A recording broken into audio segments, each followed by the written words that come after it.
Hold up, I need my head checked because FIFA 19 dropped over 5.5 years ago. That's enough time to look back on it without the rose-tinted glasses and dive deep into what is considered to be the worst entry in the entire FIFA series. The game is broken, EA Sports! The game is broken! And widely renowned as the game that killed the entire franchise. No, I'm not gonna play it! I'm not gonna play! He side-footed it again! Why? EA, this is a fucking joke!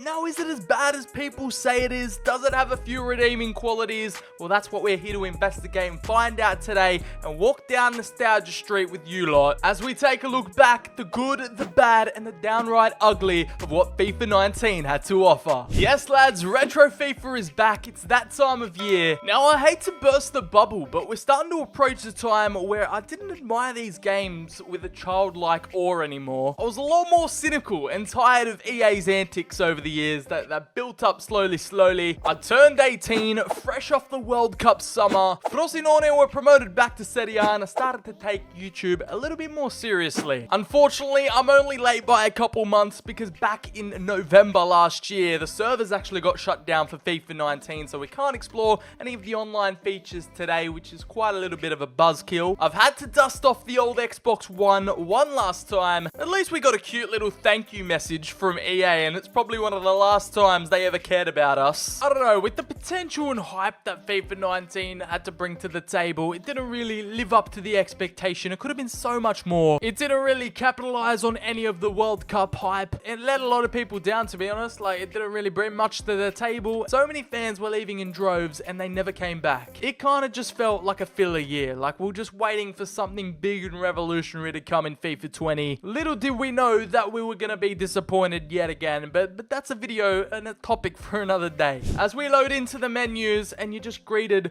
with a blue. Like, this game was just built on blue. And it's blue. That's all I know. It's blue. I don't know what their obsession was with it. The menus, the backgrounds, the whole vibe of the game was just the blue filter. Now, this game came off fresh from FIFA 18, where we had just a beautiful, vibrant purple backgrounds, a cool color scheme, the World Cup game mode. So FIFA 19 had a lot to live up to, and a major reasoning behind everything being blue was that the Champions League was actually in the game for the first time ever. I feel like this was the first time EA actually got the Champions League license that had its own exclusive mode. It was finally in the game after all these years. After PES and Konami lost the license, EA pounced. And this was the main marketing ploy. This was the selling point of FIFA 19. And when I mean the selling point, that was literally it. This game still had that retro, trusty old FIFA menu layout where the tiles popped up on screen and you had actual photos in-game, real-life pictures of the cover stars and athletes popping up throughout the menu. So that was pretty cool. But first thing we've got to dive into is the practice arena. And oh, how could we forget the original cover star of this game, Cristiano Ronaldo, fresh off his move to Juventus. This was the summer he left Real Madrid. It made headlines all over the world, and people thought Juventus would win it all with him, but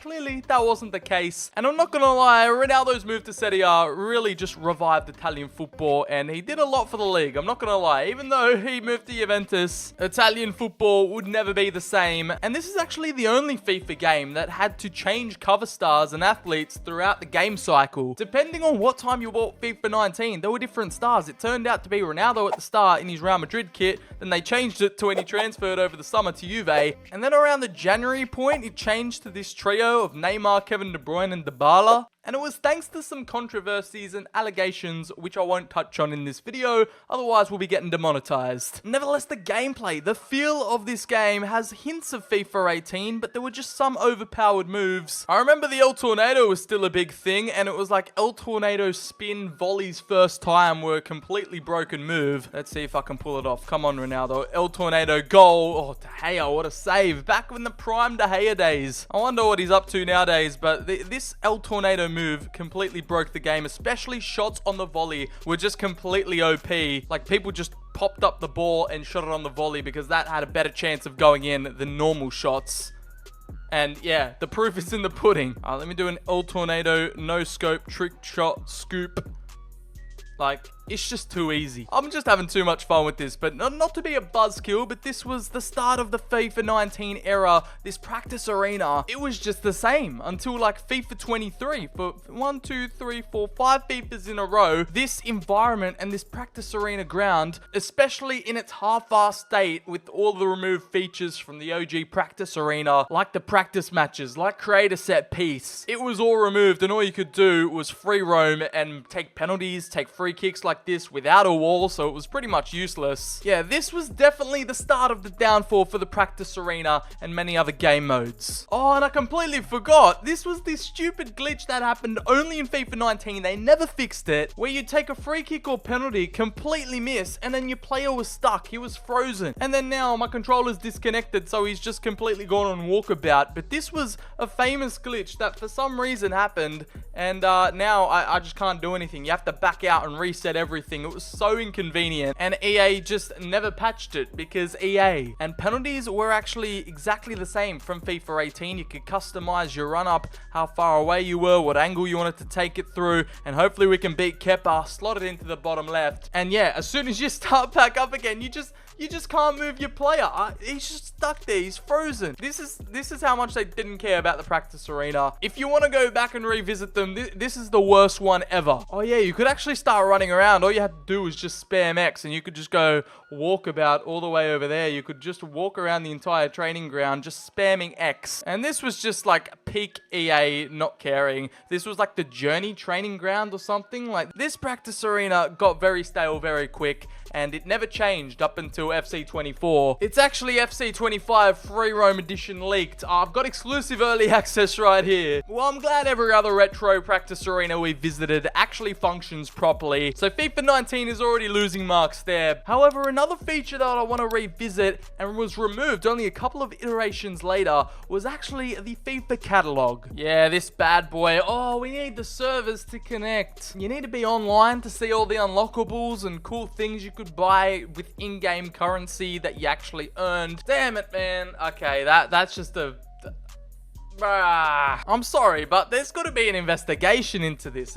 Why couldn't they keep it in the game offline? This is why game preservation is so important. Like, live service games only have a limited life cycle, and we're lucky that FIFA isn't all online, and there are some offline game modes, because literally this entire tab is rendered useless in a couple years' time. And we've reached that point. I can't go back and check in on my pro club stats or what I was able to do, or play a random online, or organize an online friendly. I know they're not popular game modes, but still, it's like half the game doesn't actually work as properly and doesn't work as intended, especially Ultimate Team, which I can't go in and check either. Usually the servers are still up for this kind of game because we're not too far back in the past. However, the split from FIFA, EA losing the naming rights and the licensing from FIFA, that killed these games off pronto. EA just want every single FIFA game offline, off the market, and they want to funnel and focus everyone to FC and their new series. However, one thing they can't take away from us, and that will forever be remembered, is of course the soundtrack. Everyone's favorite segment, my favorite segment of the video, and something that I'll forever appreciate FIFAs for in the years gone by. One of my favorite parts, trust me, I look forward to this segment as much as you guys. One of my favorite things to do when going back playing the old games, embracing back the music and sounds of it all, and letting all the good times and memories flood back. I don't know about you guys, but when I listen to old nostalgic FIFA tunes, I just get a remembrance of like the times that were, or that specific period of my life, or certain things that were like happening in the football world, like the post-World Cup era, or like Frosinone's return back to Serie A, Atalanta qualifying for the Champions League, CR7 Prime Dybala and Mario Mandzukic up front for Juve, Brazil actually being a playable nation, France just dominating, earning that second star, we had England's miracle run to the semi-finals, Arsenal still had Lacazette, Ozil and Aubameyang. Neil Warnock's Cardiff City were in the Prem, fighting for their life. Oh my god, Chelsea had Higuain and Hazard up front. Aguero and David Silva still kicking it about for Man City. The start of the Ole Gunnar Solskjaer United era at Old Trafford where Mourinho got sacked. Newcastle before the takeover. Like, you can just create stories on stories. Oh, that Champions League final with Spurs and Liverpool. 2 hours of my life I'll never get back. Wolves promoted to the Prem for the first time. Oh my god, we have Balotelli up front for Marseille, Depay at Lyon, and of course, you know, PSG were probably one of the most overpowered units, and that's when they got knocked out against Man United in the round of 16 on their own patch. Look, there are so many more things I could bring up, like, oh, the Mexican League actually being in the game. Before that got removed from the game, we had the rest of the world sections, the all-star teams. Remember these? Where again, you had to unlock them through the catalog, and now that I'm not connected to the servers, I can't actually access them or play with them. So thanks EA servers for shutting down. Thanks for locking the catalog to an online-only section. This was also the FIFA before EA got the CONMEBOL license, where they could have the Copa Libertadores, the Copa Sudamericana, so we still had the Brazilian League, the Chilean League, on their own separate little tiles. We were so down bad in FIFA 19 where they lost the license for Boca Juniors and River Plate, I'm pretty sure. Oh no, River Plate were here, they just lost it to Boca Juniors for some reason. And this is what you're missing out on with the catalog nowadays. You had multiple things you can unlock, not just for career mode or kickoff, but all other game modes. You had pro clubs unlocks, things for Ultimate Team, new accessories, new boots, new balls. It literally encapsulated everything, and there are no FIFA points you needed to spend. You didn't fork out any of your own money, you just earned it by actually playing the game, getting XP, getting those FC coins, and spending them at will. Things weren't like too overly priced. You could easily like buy them. We had the Scout Future Star, which is just a classic retro feature. We had the Unlock Match Replay. We had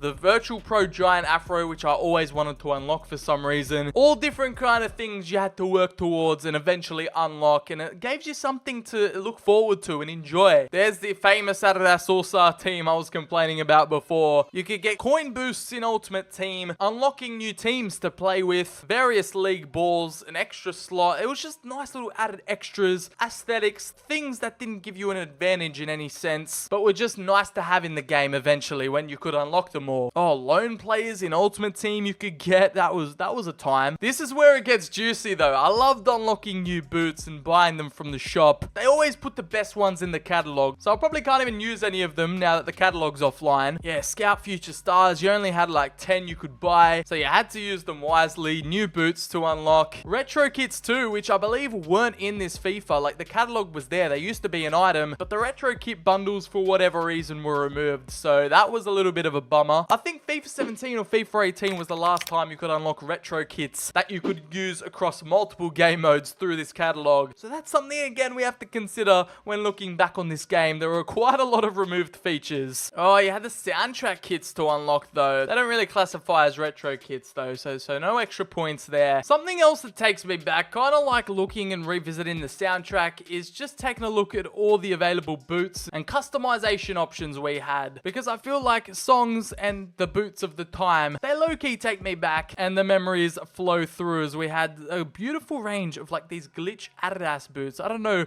what got into Adidas at the time, but they were moving pretty funky. There was a lot of zesty designs. These were a little bit kind of mid. I swear there was only like a couple Nike boots in the game. We had Mizuno. Oh no, the Nikes come through. We had a nice couple Hyper Venoms. There were some lovely looking boots, and even more in the game once you unlock them through the catalog. But yeah, like 3 actual Nike boots to select from if you never unlocked anything. And then yeah, it was a pretty small boot selection because you actually had to buy them from the catalog shop, and I've lost pretty much access to all of them now, so this is just the default selection. Now, I'm not sure why EA went in the direction they did when crafting this soundtrack, but they kind of went for like the chill electronica beach vibes that would get you relaxed. It's like they knew the broken gameplay and lack of new features would piss people off, and they needed to calm everyone down with the soundtrack. They had to tone it down, and I've got to say, it aged quite nicely. The energy was lowered a bit. You still had your classic FIFA bangers, but there were nice relaxing tunes, unique beats, and some classic FIFA anthems that are on here. There was a little bit of everything, but they were obviously still trying to experiment, incorporating a little bit of hip-hop, which at the time I wasn't really a fan of it being on the FIFA soundtrack, but I eventually grew to living with it. But again, I have to claim that this is one of the most underrated soundtracks in FIFA history. No one really mentions FIFA 19 when talking about FIFA songs, so I'm going to go through some of my favorites and be the DJ for a little bit, and I hope they bring back some positive vibes and good memories from the bare bones game that was FIFA 19. You can feel it in the streets on a day like this, but it's true. It's something in the water.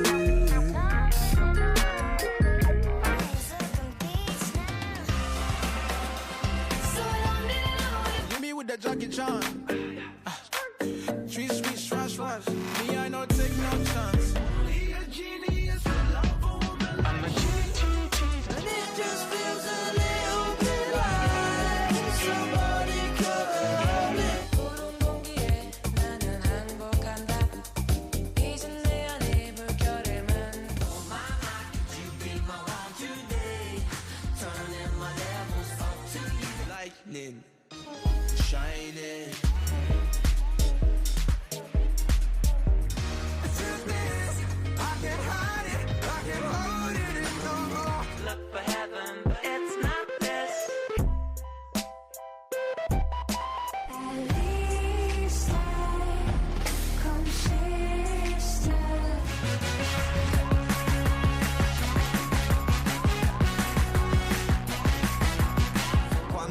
حبيبي حبيبي حبيبي حبيبي حبيبي. Listen to my voice, consider my love. Hands up if you rep your home. Hands up if you rep your home. And hands up if you rep your home. It's the good life. It's the good life. If you call me, you should see me in a crowd. I'm gonna run, there's nothing to help. Every time I run, I get stuck in the sun. Sway with me, don't speak. Stay with me.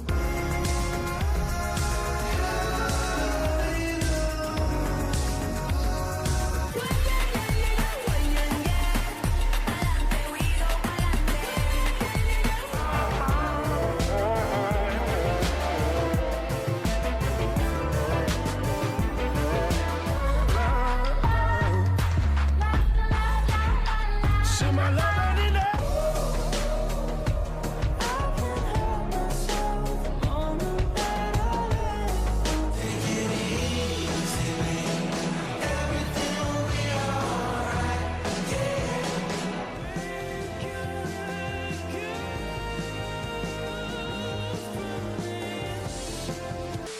Do you see the vision now? You know what I mean? There were a couple of songs there that flew under the radar and were forgotten by FIFA fans in general, but not me, baby. And don't worry, if you want to revisit them again, there's a link to my personal Spotify playlist of all the FIFA classics from years gone by. And if you're a lover of music in general, what are you doing not following that playlist? That's where all the bangers are. But for now, enough raw dogging EA. It's time to explore part 3, the finale of the journey. You either love it or you hate it. There's no middle grounds. And this was the final installment of the 3-part series, the trilogy to end all trilogies. The final chapter in Alex Hunter's story, and I think this is when you start a new game. You could use data from previous FIFA titles like FIFA 17 and FIFA 18, but you could also just start fresh as a normal 80 rated striker. You get a full rundown of what's happened, so you didn't even really need to play the other titles to know what's at stake here and what Alex Hunter's gone through. You had all these fancy cutscenes. Another major selling point and marketing tool used by EA to sell FIFA 19 because there was barely anything added. Oh, this was the one where you get to play like a 1960s football match. This was like the only good thing that came out of the journey. And you could play with like that leather match ball. It was like Alex Hunter's granddad or something.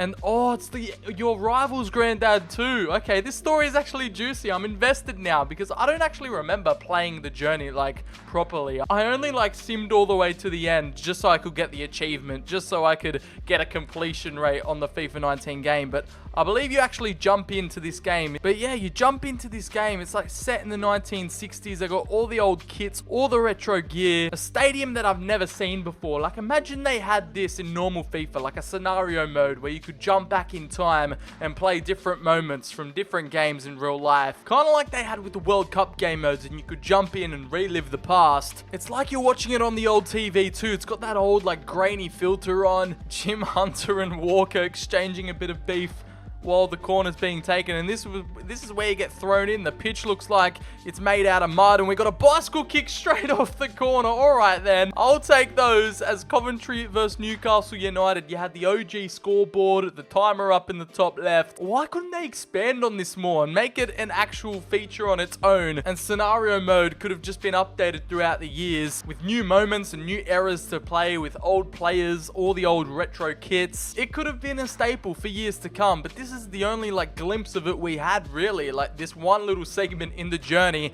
and then it was never explored on, never expanded on again. So it was just so much wasted potential with FIFA 19, I feel like.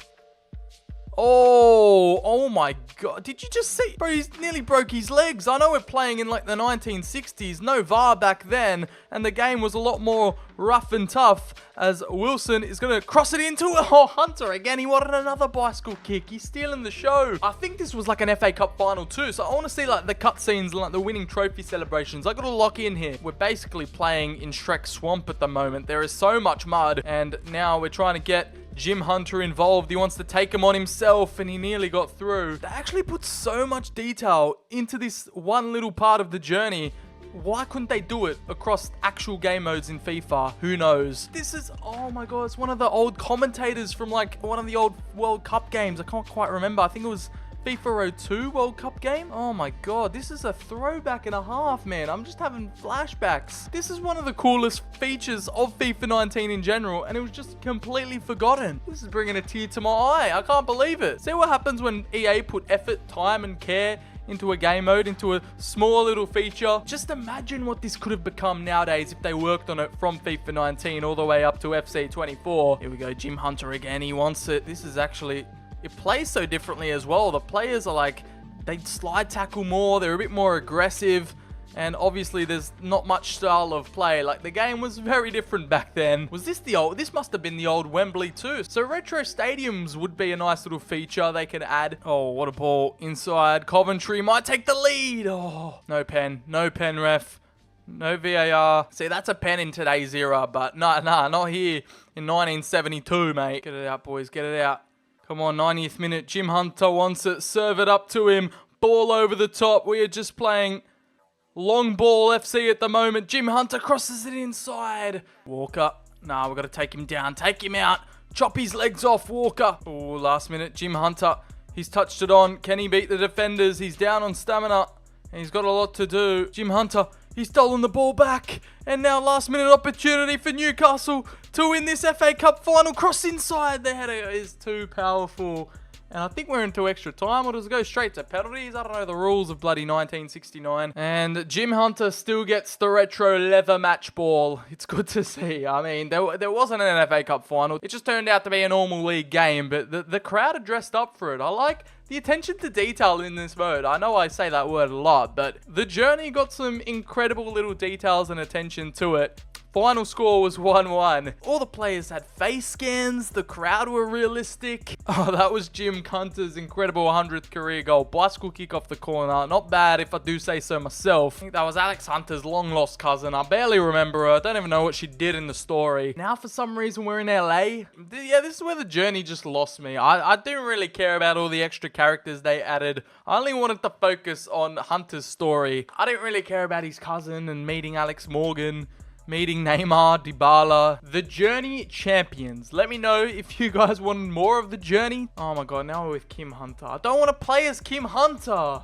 Alright, get me out of here. Get me out of here. I'm held here against my own will. I don't want to do it. What were you guys' main takeaways from the Journey? Because now, after seeing that, I'm starting to feel like there are a few redeeming qualities that this mode had to offer, and some features that still haven't been applied to career mode today. I know it was revolutionary at the time because we had like your apartment complex or wherever you were currently playing at in the background. Again, would have been a lovely immersing feature for my player career mode, as we also had the much anticipated or much requested social media feature, where again it would be a simple thing to add back into career mode, just like people tweeting about the game, about your performances, a few haters, a few lovers, what the fans thought of the game, random pundits. You had like Robbie Savage, you had a few like real life people like Alan Shearer saying that you were a good striker. Alex Hunter has given the supporters a lot to cheer for in the past. Can he rediscover his inspired form? Family members, random journalists, random users. You had your follow account too. Like, this is just a perfect my player feature, but it's only exclusive to the Journey, and then we've never seen it back again. Now, the Journey actually brought back objectives where you had like certain tasks you had to do every week or every couple of months, where you can unlock an Ultimate Team card, which obviously I'm not the biggest fan of, but at least it's something. Like, you earn 5,000 followers if you scored 5 goals in the Champions League or La Liga. You earn 10,000 if you won the La Liga title. Like,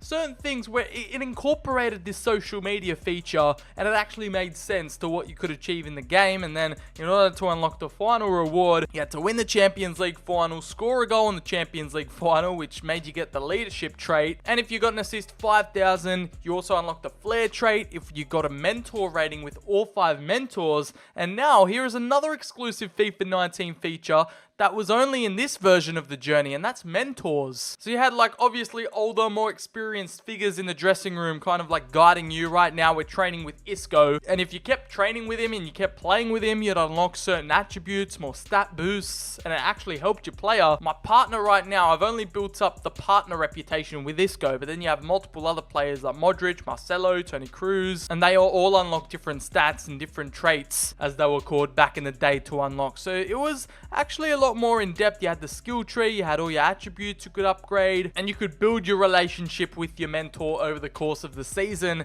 And again, why isn't this a feature in career mode these days? I guess we'll never know. It's like because the general consensus is that FIFA 19 is shit, so people just, these little small features flew under the radar and people just forgot about them. So I guess when it comes to training, we'll be alongside Isco, and in the meantime, we have all new customization. Oh my god, it just doesn't end. The journey, bro. Why couldn't we get any of these features in career mode? I don't mind the journey, I love it, but why did it get all the exclusive features? Why didn't nothing carry over to career mode? So not only could you customize Alex Hunter on the pitch and his match day look, and you had to reach max cool personality to unlock these final boss boots. So there were always things to unlock, always things to do and aim towards. Oh, and what I've just realized right now is that you could only use Adidas boots for the journey for some reason. I think it was to do with like licensing or a deal they had with the journey that you can only use Adidas products in it. So like there's no Nike boots to select from whatsoever. So that's a fun feature, but you could also customize not only his appearance, but what he wore, like his wardrobe, what he would wear in the cutscenes. And it feels like GTA right now. I feel like I'm playing The Sims. Yes, we discovered in FIFA 18 that there were tattoos way before they introduced them back in FC 24.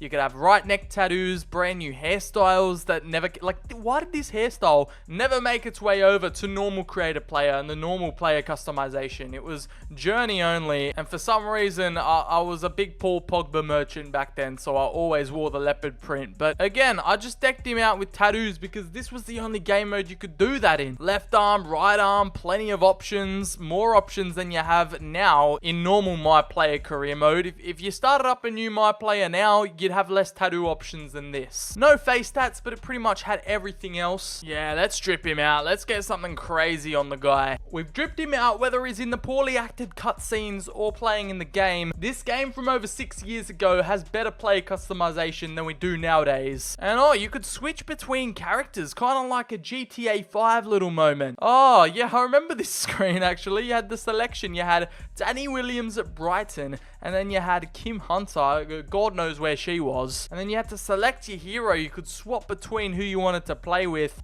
I didn't expect to spend this much time on the journey, but it's actually highlighting the only displays of innovation that EA decided to show. And right here in Brighton, obviously, our boy Danny Williams, he's kind of living that Spider-Man life. He's in a crappy little apartment. He isn't in the limelight at Real Madrid, still at a decent club in Brighton, but they were relegation strugglers at the time. Recently promoted, and yeah, this is the state of his apartment he's living in. Oh, you could also customize Danny Williams, so you could completely change up his appearance too. I want to give him that old 1980s mullet. Yeah, they really did their best GTA 5 impression with this one. Oh my god, what am I saying? Brighton are strugglers. They're in the Champions League final. What? I mean, they beat PSG on their way there, which is realistic, but how did they think this was a realistic storyline whatsoever? Is this believable in any way, shape, or form? No. I swear the journey was its own little fever dream. And now, I think this is it. We're playing the Champions League final. Oh, the Wanda Metropolitano was new in the game too, newly renovated. The trophy's there. Between Real Madrid and Brighton in 2019 Champions League final. Like, don't ask any questions, let it just happen. Oh, they're beefing on the sideline. Like, just imagine this in My Player career mode if it was actually fully fleshed out. Oh, the pre-game before the Champions League final. Oh, they're firing shots. They're having a little back and forth. I didn't think, no, I'm not getting invested in the journey today. We're not reacting to it. I want to get to the gameplay and that choice you have. The ultimate question. Oh my god, how long are they? Do they have a game to look forward to? Or why are they in the stadium doing a stadium tour? Don't kill off Jim Hunter, the only likable character in this whole thing. Ooh, on the bus on the way to the final with your mentor Isco by your side. And here we go, the build up to the Champions League final. If only This was like the actual real build-up you get if you normally play it and not just the journey. That doesn't look like Carlo. Who was managing Madrid at the time? What, Zidane? That doesn't look like Zidane to me. He grew a bit more hair, and now the Brighton manager looks more like Zidane. The ultimate decision. What you picked here says a lot about you as a person. You always see this through the rounds on social media every couple of months. Who did you choose? Alex Hunter or Danny Williams? The selection of a lifetime. And I'm sorry, if you pick Danny Williams in this scenario, you're just a snake. You're just a snake. I'm sorry, the whole story, the whole journey is about Alex Hunter, and you're going to finish it with Alex Hunter, baby. That's how it's supposed to go down. Danny Williams, nah, you had your redemption arc, but it's Alex Hunter all the way for me, and this was the build-up to the game. You had this classic walking out of the tunnel little cutscene, waiting for it all to load. I don't miss the load times on these old consoles, that's for sure. But the social media build-up before the game, what's Jim Hunter tweeting about? Don't tell me he's got, oh my god, Neymar's tweeting about me. Don't tell me there's some misinformation on the timeline. Oh, he had Verge in this game. What? Oh my god, there were so many like random little Easter egg hidden in this timeline. Let's get it, Hunter, Real Madrid, the Tifo is out on home soil. Oh my god, this is hype. But there was always a way you could tell that you were playing in the Champions League because it had like this blue hue over this filter over the entire game. And it was only when you were playing with the Champions League at night. Even if you played like a night Premier League game, this blue filter didn't appear over the game. For some reason, they just wanted to make sure you knew it was the Champions League, even though it was plastered everywhere. That OG Champions League match ball was so cool. And then the trophy is ready there for the taking. Let's get it. Skipping the lineups and cutscenes. Hunter is ready to score a bag tonight. Let's get it going. And this FIFA 19 gameplay, for some reason, the grass looks so much greener and nicer. I don't want to be nitpicky, but this game is already flowing and moving a lot faster. The players are actually responsive. Can FIFA 19 redeem itself? Gareth Bale from the edge of the area. Oh, and that blue little icon is your mentor, so I guess the more you link up and connect with them, the better your relationship becomes. And we're already exchanging a few nice little passes with Isco, but Alex Hunter, the player to watch. Don't put this much pressure on me, lads. Danny Williams gets bullied off the ball by Sergio Ramos. You love to see it. Isco Disco. Nice ball into Alex Hunter. That is a through ball and a half. Cuts back in. Passing actually feels a whole lot smoother. I thought I'd come back and hate FIFA 19 gameplay, but here we are. And now Marcelo with the header away. Varane gets it clear. Marcelo through to Gareth Bale. He sees Alex Hunter in the clear. We're going to cut it back. Oh, he's getting bullied by his former teammates. Here we go, Isco. Back inside to Alex Hunter, who can run at the defense. He's trying to find a pass off, but Real Madrid cycling possession, and the passing is so much snappier. Alex Hunter needs to get in an onside position and has a nice little shot. Oh no, that is a terrible ball. Courtois, what are you doing? Wait, where's Ronaldo? Was this the game where Alex Hunter replaced Ronaldo? But anyway, Alex Hunter in the clear here. What a save by Matty Ryan. Here we go, Hunter exchanging with Cruz. Cruz, lovely pass. Gareth Bale, I think he's onside. We're going to cut it back.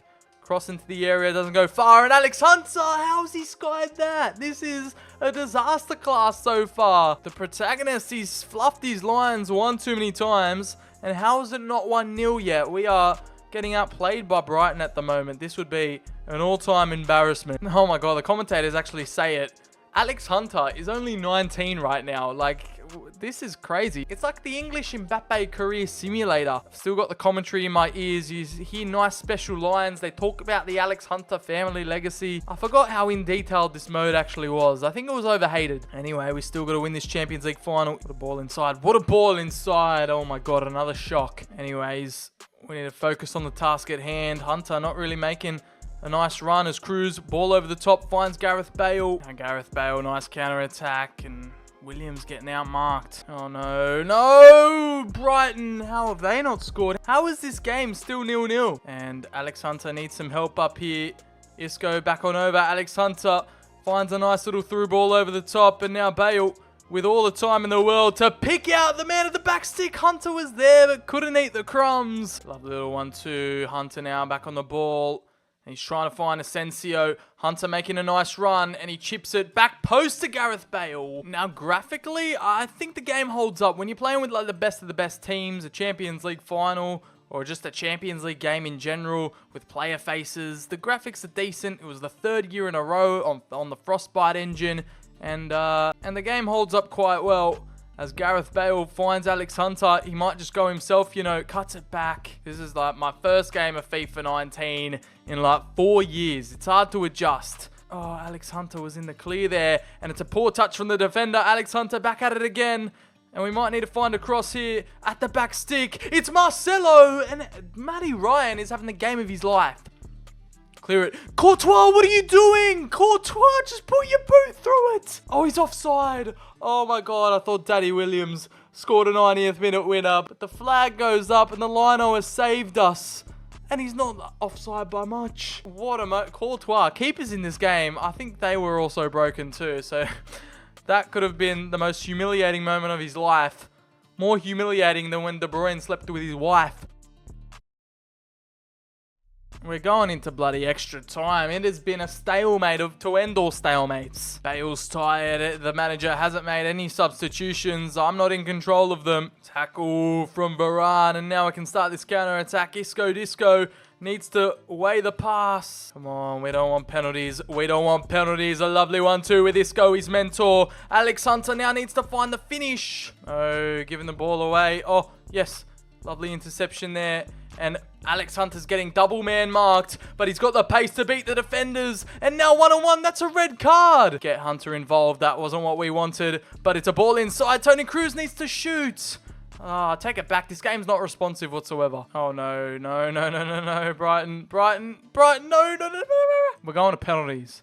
We are going to penalties in the Champions League final. I'm just going to leave it how it is. Come on, Modric. Come on, Modric. I hate penalties. All right, Danny Williams. We've got to save Danny Williams' penalty, surely. Danny! Oh, Courtois went the right way. All right, Hunter. He has to score this. Hunter, we're going to go for power.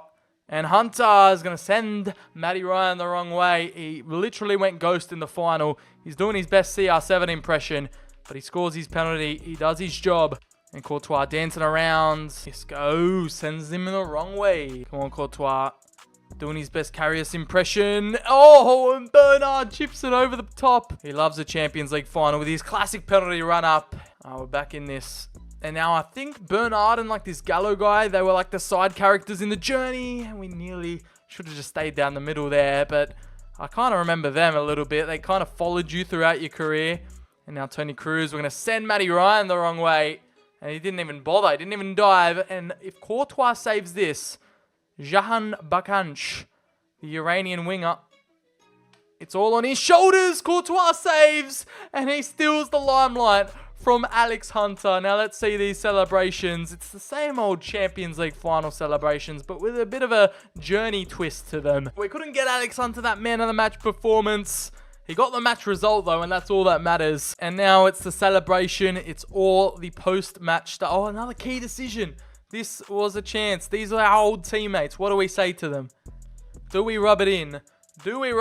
Oh, they're walking past us. They don't want any of it. Bernard. Oh, no. Bernard's still a homie. He's one of the boys. And the celebrations continue with the Real Madrid teammates. The fans are going off in the background. Do they actually lift the trophy? Oh, this is when the default trophy celebrations that you all know and love actually happen. This has literally been the same since FIFA 19 all the way up to current day. Not one frame, not one camera angle has changed. You get all of them going in a huddle, circling around. Only the captain gets to touch the trophy. I love how they got the Champions League license, got the trophy, got the official everything, and just never bothered to innovate it or change it whatsoever. You don't get Champions League medal, and after all these years, it's pretty much stayed the exact same. Oh, and Alex Hunter doesn't even get to lift it. It's Sergio Ramos. So this is just pointless. And you had this nice like post-match kind of a summary that you could go over, and it was just a nice way to display everything. Again, you don't really get this in My Player. Like, you don't get your earnings, you don't have a match salary, you don't have your transfer value that gets shown. Your mentor rating increases, so you know that relationship with Isco is doing well. Julian Lopetegui was the manager at the time. Couldn't get any more followers. I had the max amount of followers apparently, 5.1 million. It was just a nice comforting thing to look back at, and it was so satisfying seeing it all unfold. The match summary, then you had the social media reaction to everything. Oh, yeah, that's the tweet. Yes, look at this bad boy. Thanks to everyone who followed my journey. Yeah, roll credits. And that was it. You end up in the dressing room, advance, and the journey ends just like that. This is also another decision that shows the kind of person you are. Did you pick family or fame? Be real with me. I want to know. As much... Okay, well, after a while, you're on a timer. So if you get stuck on the wrong one, it just auto-selects for you. But you got to pick family over fame every day of the week, baby. And there you go. Chapter 4 Eclipse. Done and dusted. We didn't score a goal in the Champions League final, so we didn't get that leadership trait. But I guess it adds like a little level of replayability if there was. But that's how we ended off. Man, I had some crazy stats. What was I doing? 5 appearances, 14 goals and 2 assists. Damn. This guy would be worth like £100 million in today's market. Oh, that was a feature I forgot. You could use Alex Hunter and Danny Williams in career mode. Yes, career mode actually got a mention. In all previous titles, you had the Ultimate Team cards you could use, but this game, you could actually get them into career mode, which now it's bringing back all the memories. Now that leads us to the perfect segue. Alright, let's check out career mode and see what it had to offer, and I'm already dreading this decision. This was the infamous time we were down bad. We only had 4 save slots. It got cut down from 8 for no reason whatsoever, and it was just another EA moment where they couldn't really care less about the offline players. 4 save slots is actually nothing. Like, if you're on console, that's all you got. There's actually a way on PC to get more save slots, so it didn't really affect the PC people, but on console you were limited. You had the classic manager career and player career to choose from, but this was the year that kind of shocked us. It was the FIFA where no major additions were added to career mode. I don't know how this game mode survived from that. The Champions League was doing a lot of the heavy lifting, but there were no major features added. There's literally nothing to show you that you don't already know already, because nothing changed from FIFA 18. It was a sad state of affairs. We were in the dark days. Serie B unlicensed, Culture B, man, that brings back too many bad memories. Let's load up into career mode and see what the experience was all about in general. And I mean, there's nothing too much to cover. I mean, nothing changed with the manager customization or selection. That all came in FIFA 20. You still had the same presets and cutouts that were so-called new from FIFA 17, and you still couldn't play as a real manager. For some reason, everyone just picked this second guy. You only had 3 outfits to choose from. It was bare bones. So BCHD is back to make his grand return one last time, and yeah, you actually had the option to turn them on or off throughout your career mode save. So just for the purposes of this video, I want Alex Hunter and Danny Williams enabled. You had not only the UCL, but the Europa League was officially licensed, and for some reason I just love the aesthetics on this one a lot more, like the orange and grey in the background. I know guys, the menus and colours in the background started to change. The only thing we could get excited about in FIFA 19, and it was the same old loading screen, startup screen we were used to. BCHD set to take Dortmund by storm. This glaring blue background, it was just so jarring to look at after a while. Blue. If you played this game during the middle of the night, I pray for your eyesight. I hope you're okay. Dark mode was just non-existent, and we had to pay the price, but the only feature, the only worthwhile addition, popped up straight away in the career mode news tiles, where you got drawn out of the Champions League group. You saw your team get named, and then all the groups just revealed themselves. I mean, we are plucking at straws. I'm trying to think of everything new to this game, because there were a couple little minor features here and there, but nothing they really followed through with, like nothing game-changing.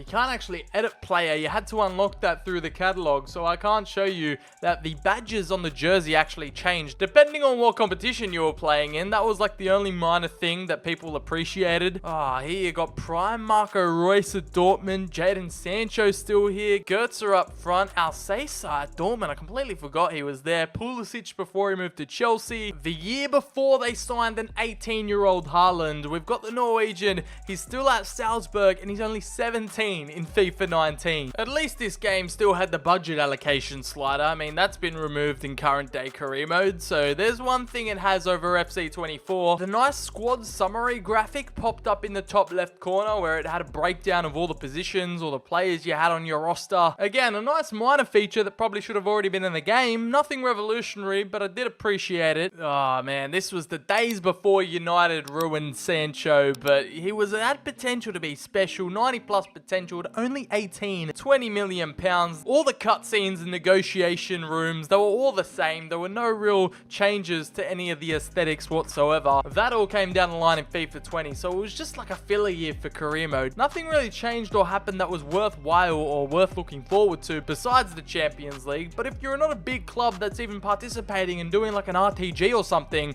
the Champions League isn't relevant to you whatsoever yet. So it was kind of a slap in the face to all the offline player base in the career mode diehards, and let's not even talk about player career mode because you already know that stayed exactly the same too. Now there you have them, both Danny Williams and Alex Hunter imported into your career mode save, and I don't know why they don't have the customization and all the features I gave them. Nevertheless, you had an option here for them to be a part of your career mode save, so I think that's a nice little touch. Something I did appreciate, and I want to try and buy Alex Hunter. 70 million pounds. There he is, his acceptor. We are signing Alex Hunter from Real Madrid, activating his release clause the good old-fashioned way. No fancy cutscenes here. When you'd have to manually go to the news title cutscenes to see the transfer go through, and it looks like Dortmund winning the race for Hunter. There was no like special cutscenes you got. This was just the exact same thing that would happen if you signed a normal player. But just like Jadon Sancho, the Englishman has potential to be special. So I'm sure they'll be cooking up a lot here in the Bundesliga. And yeah, of course, you never got tired of seeing this random faceless man reading newspapers in the grandstand. It was just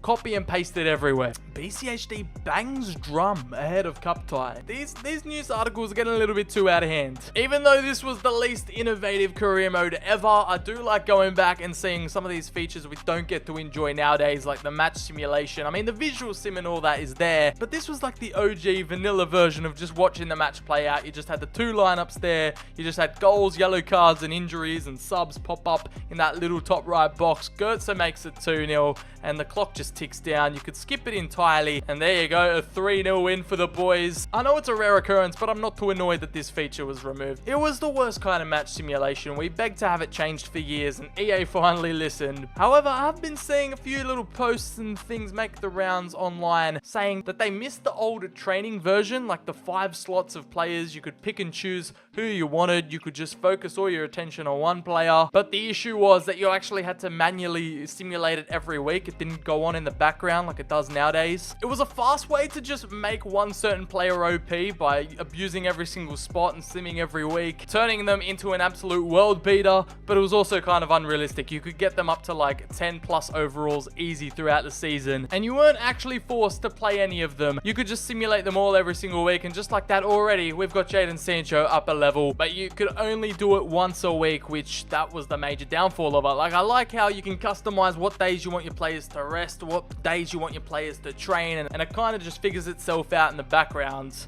And there's no real point actually exploring the Youth Academy because it was the same since like FIFA 12. With even less countries to scout in, it was not it. I swear there were only like 30 countries to scout in before they added more in FIFA 21. But let's say it, my favorite word of the video so far, it was bare bones. And this is what went down on Champions League match day. You get the whole menu change in the background. Again, I'm counting this one. It's another minor feature. EA thought it was a feature. They thought they would do it. They thought they were cooking at the time. But I still think that this is probably the best Champions League background ever, just because that ball in the bottom corner, the city in the background, it was just a lot more lifelike. Oh my god, remember when you had to do bloody skill games before you entered a match? Like, this is what you had to do before the actual game loaded. I kind of miss this, not gonna lie. It was a good way to warm up. And enough complaining for now, because something you can go back to FIFA 19 and enjoy is the Champions League anthem that actually plays before the game, the pre-match festivities, the players walking out, and the actual match lineup showing on the TV broadcast. Again, one of the most recently removed features that people are rightfully complaining about the most. You had like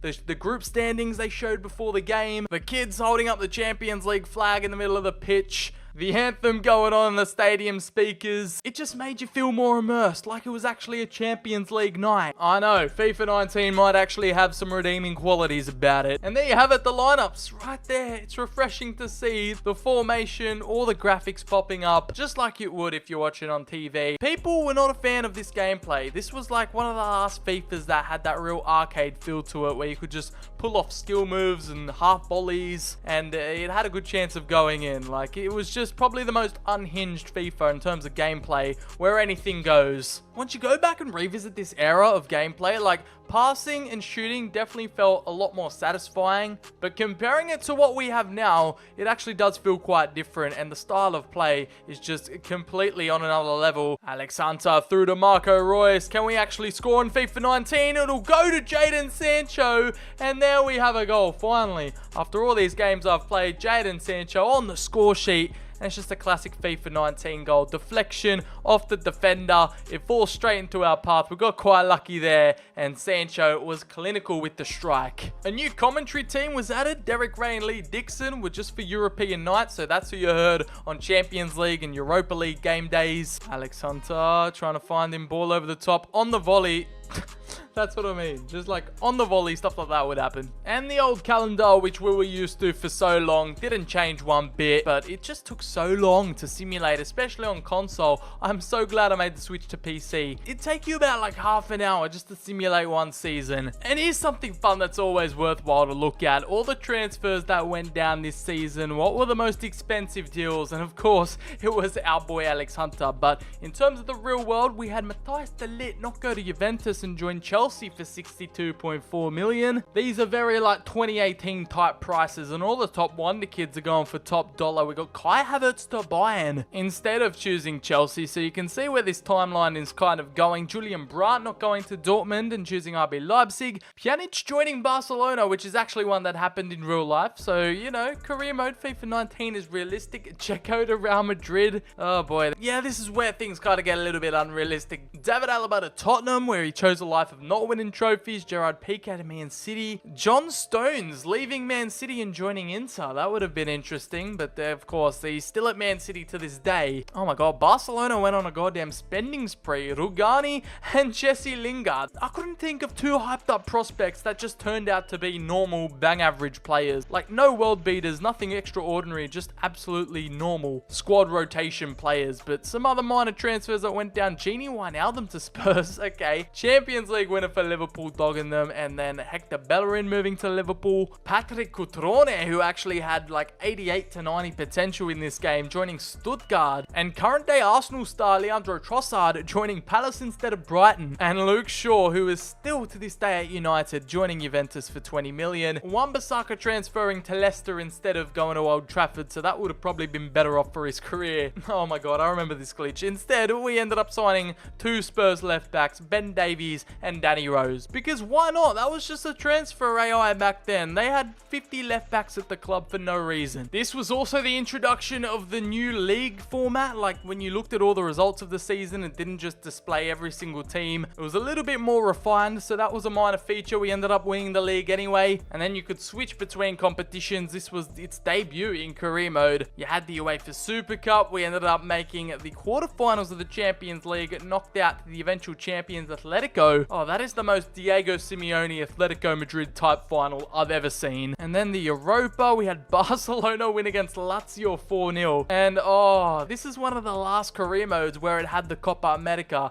Granted, I think this was the format back then, but 3 groups of 4 with 2 guests, the United States and Mexico, joining them. But this was one of the last times we'd see the Copa America. And also one of the last times we'd see pre-order bonuses actually make an impact when you start a new save. Like, you'd get the rematch ability straight away, you could unlock your edit player, and for player career mode, you'd had the option to have a +5 increase to all your attributes. You could tick that or just start off normally. But back then, there was an actual reason to pre-order the game. You'd have the option of a 60% increase in your transfer budget, unlocking a GTN scout. You actually were gifted perks and useful tools to use in the career mode experience. Now, this is actually something I'm only discovering now, but the OG squad ranking feature that was removed back in FIFA 18 was only exclusive for my player career mode. So right now, we're at PSG with Mbappe controlling his career, and you get the squad ranking feature for some reason. I don't know why they just kept this in player career mode and not given it to manager. It's actually embedded in the code. It's just not activated for manager career. So you could actually see where you're ranked throughout the squad. You had the squad report too.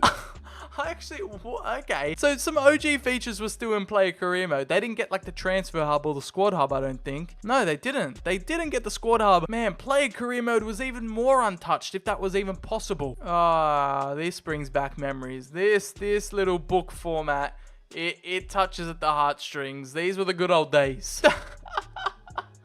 Part of my excited about future with Mbappe. Yep.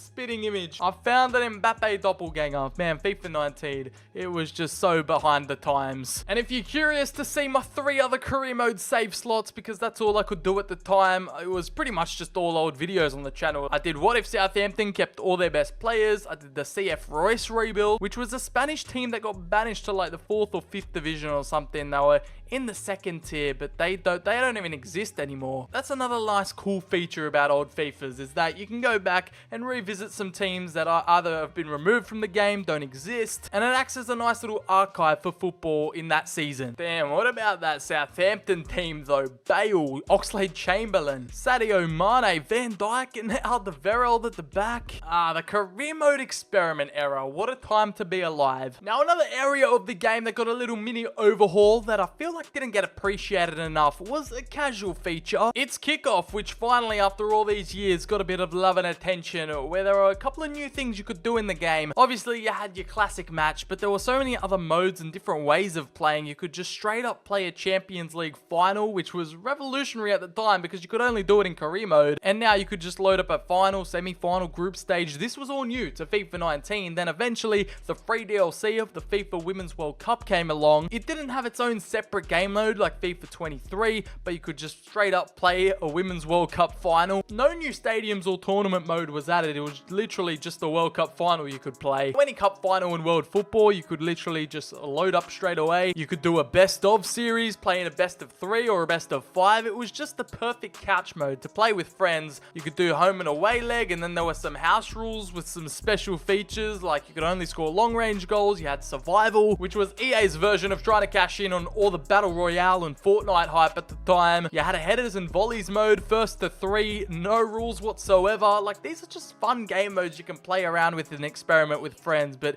key word is that you needed friends to play these with, otherwise the fun kind of gets taken out of it. Like, no rules mode is a great concept, but like pro clubs, it just gets amplified to a new level if you're playing it with friends. Again, it's another one of these small features that I feel like people just forget with FIFA 19, but this was the start of something new, the start of something fresh for the Kickoff genre. And that's pretty much it. The remaining legacy that FIFA 19 leaves behind after the servers got shut down in 2023. We covered all bases and explored things that I wasn't even expecting to discover today, but that is like the hidden beauty of FIFA 19. There was some like one-off features that we never saw again, and I'm glad I got to revisit it with you lads today. So let me know down in the comments below, what are your memories of FIFA 19? Is it overhated? Was it where things just started to go a little bit downhill? Or do you have some fond memories with it? Let us know. What were your favorite songs, your favorite players to sign, your favorite memories from that season? And let me know if you want to see some more retro FIFA content on the channel, because I love taking a deep dive and reviewing these old games. It makes me appreciate things a little bit more, because I feel like everyone was just complaining and angry at the time. But now, even with the servers down,